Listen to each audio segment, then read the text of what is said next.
Hi అండి, welcome to మన వంటగది. ఈరోజు నేను కరివేపాకు కారం చేస్తున్నానండి. సింపుల్గా ఎలా చేస్తానో చూడండి. నీట్గా కడిగి పెట్టుకున్న కరివేపాకు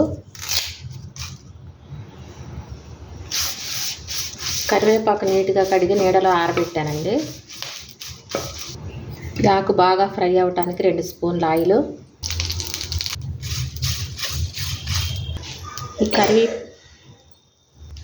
ఈ కరివేపాకు 80% వేగిందండి. ఇంకా 20% వేగితే మనకు సరిపోయింది. ఇప్పుడు చింతపండు వేస్తున్నాను ఇందులో. ఇదిగోండి, కరివేపాకు ఈ విధంగా వేగాలండి.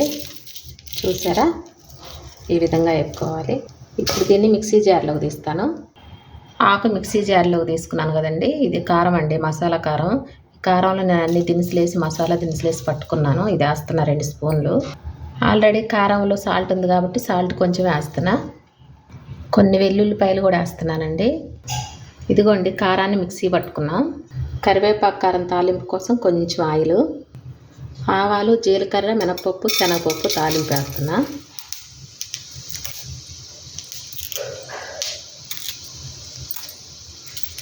కొంచెం కరివేపాకు. ఇదేంటి కరివేపాకు కారం తాలింపు అనుకుంటున్నారా? ఇలా చేసి మీరు ఒకసారి ట్రై చేయండి, చాలా టేస్టీ, అదిరిపోద్ది టేస్ట్. కొంచెం ఇంగువ తగినంత.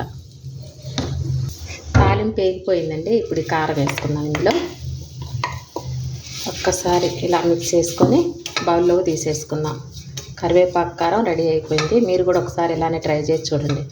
మీకు నచ్చితే లైక్ చేయండి, షేర్ చేయండి, సబ్స్క్రైబ్ చేసుకోండి.